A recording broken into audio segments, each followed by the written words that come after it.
வருகின்ற ஏப்ரல் 23ஆம் தேதி சட்டமன்ற தேர்தல் அறிவிக்கப்பட்ட நிலையில் தேர்தல் நடத்தை விதிமுறைகள் அமலுக்கு வந்ததால் மயிலாடுதுறை மாவட்ட ஆட்சியர் அலுவலகத்தில் முதலமைச்சரின் புகைப்படங்கள் அகற்றப்பட்டு பெயர்கள் மறைக்கப்பட்டுள்ளது. தேர்தல் பறக்கும் படை கண்காணிப்பு குழுவிற்கான வாகனங்களில் ஜிபிஎஸ் கருவி பொருத்தும் பணி தொடங்கப்பட்டுள்ளது. தமிழகத்தில் சட்டமன்ற தேர்தல் ஏப்ரல் 23ஆம் தேதி நடைபெறும் என்று தேர்தல் ஆணையம் அறிவித்துள்ளது. இதனைத் தொடர்ந்து தேர்தல் நடத்தை விதிமுறைகள் அமலுக்கு வந்தது. மயிலாடுதுறை மாவட்டத்தில் மயிலாடுதுறை, சீர்காழி, பூம்புகார் ஆகிய 3 சட்டமன்ற தொகுதி உள்ளதிலேயே மாவட்ட ஆட்சியர் அலுவலகத்தில் மாவட்ட ஆட்சியரும் மாவட்ட தேர்தல் நடத்தை அலுவலருமான எஸ் ஸ்ரீகாந்த் தேர்தல் கட்டுப்பாட்டு அறையை பார்வையிட்டார். தொடர்ந்து ஆட்சியர் உத்தரவின்படி மாவட்ட ஆட்சியர் அலுவலகத்தில் உள்ள முதலமைச்சரின் புகைப்படங்கள் அகற்றப்பட்டது. ஒவ்வொரு துறையிலும் வைக்கப்பட்டிருந்த முதலமைச்சர் மு.க.ஸ்டாலின், முன்னாள் முதல்வர் கருணாநிதி ஆகியோரின் புகைப்படங்கள் அகற்றப்பட்டது. தொடர்ந்து மாவட்ட ஆட்சியர் அலுவலக வாயிலில் உள்ள கல்வெட்டிலிருந்த முதலமைச்சரின் பெயர்கள் வெள்ளை போஸ்டரால் மறைக்கப்பட்டது.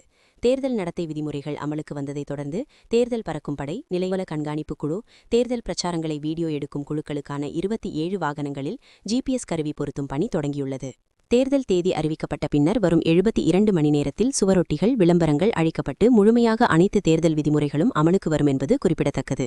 செய்திகளை உடனுக்குடன் தெரிந்து கொள்ள லைக் பண்ணுங்க, ஷேர் பண்ணுங்க, சப்ஸ்கிரைப் பண்ணுங்க, மறக்காம கமெண்ட் பண்ணுங்க.